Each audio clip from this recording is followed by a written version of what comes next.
The company is mired in scandals of pollution and animal cruelty.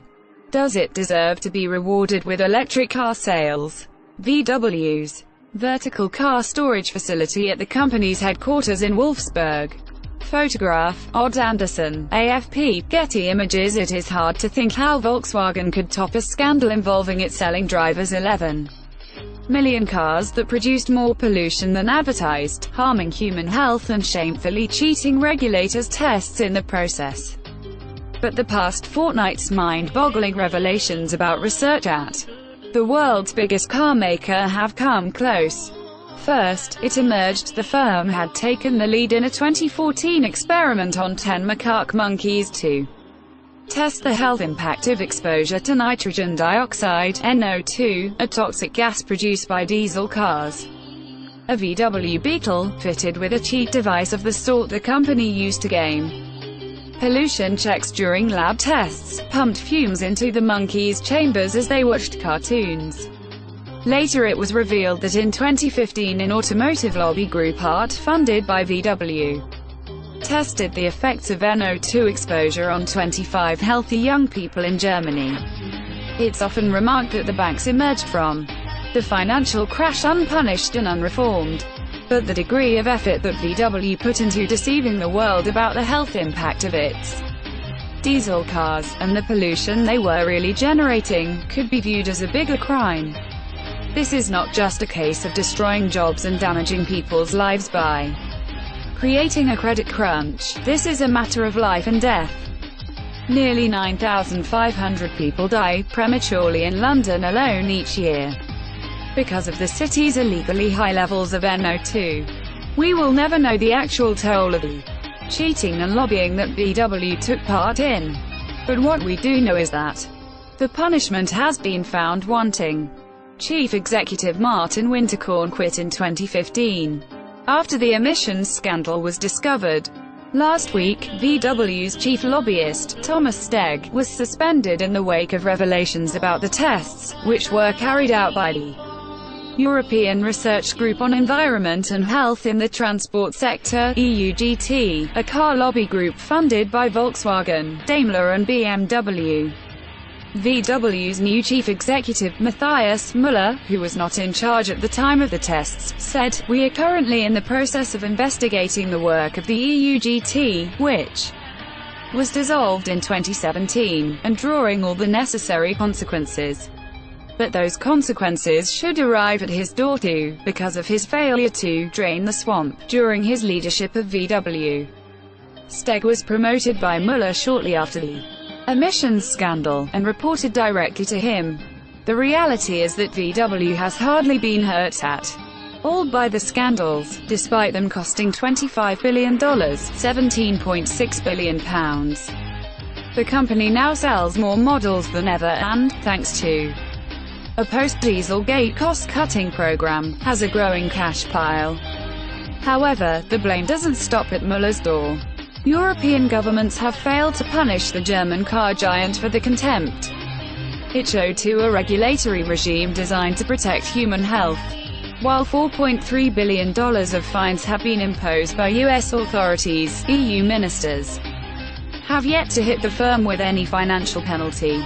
In the face of such timidity, VW has maintained it does not need to pay compensation to European drivers, including the 1.2 million cars sold in the UK that were fitted with cheat devices. To the UK's credit, on Friday ministers did pledge unlimited fines and criminal charges for car makers found fitting cheat devices, but that will do nothing to punish past failings.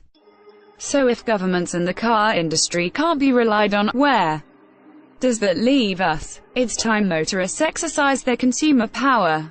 The car industry has finally got the message. Diesel is over, and electric cars are the future, maybe not in the short term, but definitely in the long run. Even VW recognizes that, with Müller doubling investment on zero-emission vehicles last year. So as a consumer, the question is, who do you want to reward? Will it be the Teslas and the Nissans, which have forged ahead in this new electric world and pioneered efforts to clean up our air? Or Much as you might fancy an electric golf, will it be the cheats with the monkeys? Facebook working hard at being more likable. Facebook is like a casino. The house always wins, even if it says it's losing.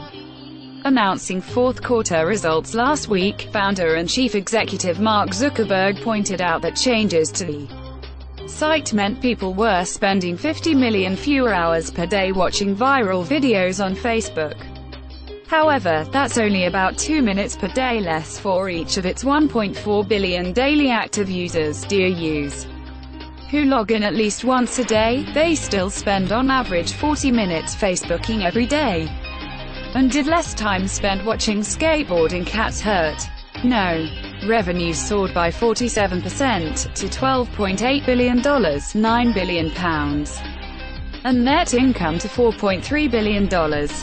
Clearly, Facebook and Instagram, which Facebook also owns, along with messaging app WhatsApp, have cracked the formula for how to sell mobile advertising. There are, however, the faintest glimmers of future problems. But DAUs in North America dropped from 185 million to 184 million. Has Facebook peaked? Zuckerberg proclaimed that he was changing the amount of viral content because, in 2018, we're focused on making sure Facebook isn't just fun to use but also good for people's well-being and for society. This might pose challenges for revenues, but a heavily touted focus on well-being and society will help keep the politicians off Facebook's back. Failing to keep authorities on side could have an even greater financial impact. Nonetheless, if the lack of cat videos turns people off, Zuckerberg might end up as the first chief exec since the big tobacco bosses to decide that the less people use his product, the better. Revenues could fall as a result, which would explain why the shares dipped. It's never wise to bet against Zuckerberg, though. He pulled his company through the seismic shift from desktop to mobile a few years ago. The shift to clean living internet citizen is just another challenge. Equality needs more than paid gestures. The power of a principled gesture is the suggestion that change is simple to effect. Such was the symbolism of Johan Lundgren's decision last week to take a £34,000 cut, bringing his pay into line with that of his predecessor at EasyJet, Carolyn McCall.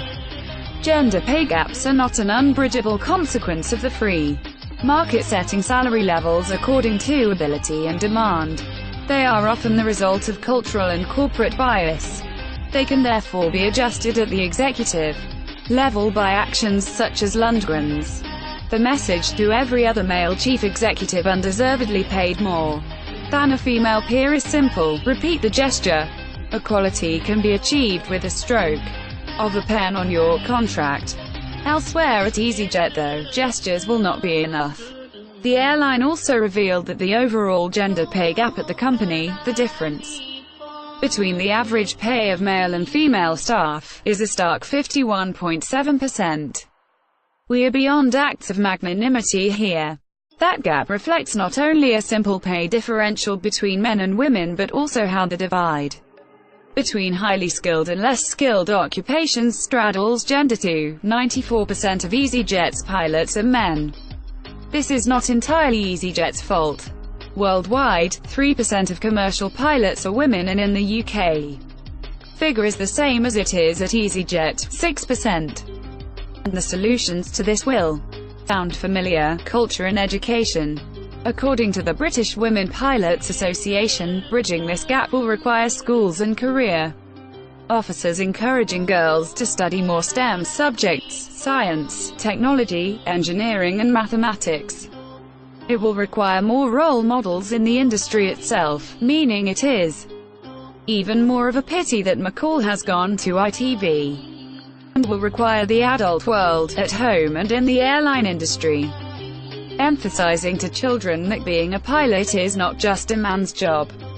It sounds simple, but it will take more than a gesture to create this fundamental change.